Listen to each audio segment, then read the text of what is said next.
Täna siis tahaks natukene rääkida autode poleerimisest ja üleüldiselt autode kaitsmisest.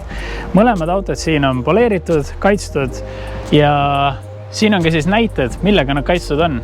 Meil on siin Gionii Pure, Gionii Trim, Gionii Rim ja Gionii View. Mitu erinevat nime. Näitan kohe lähemalt, mis millegi jaoks on.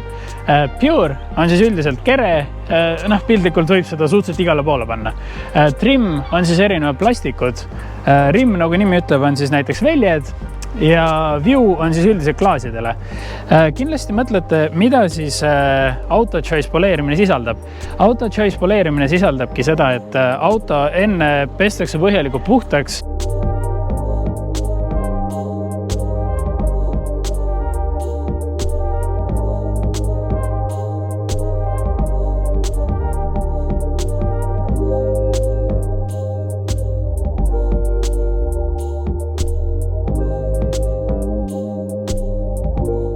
Tehakse talle ka siis savitamine, et kõik kinnine mustuse auto kere küljest ära saada.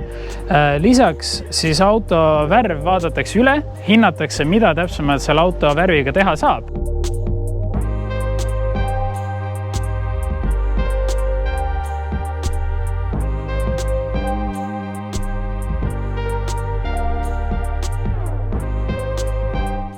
Ja on ka siis erinevad poleerimispaketid. Sellel mustal BMW-l tehti siis nii-öelda põhipoleerimine. Ütleme, ta võtab 85% kriimudest ära.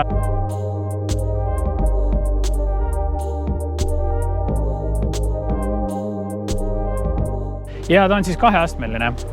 On võimalus ka teha kolmeastmeline poleerimine, mis võtab circa 90–95% kriimudest ära, aga seal peab kindlasti meeles pidama seda, et kui kriim või defekt on läbi värvi, siis seda poleerimisega ära ei saa, seal on vaja siis juba võib-olla osaliselt vesilihvi, kindlasti on vaja siis juba värviga täita ka.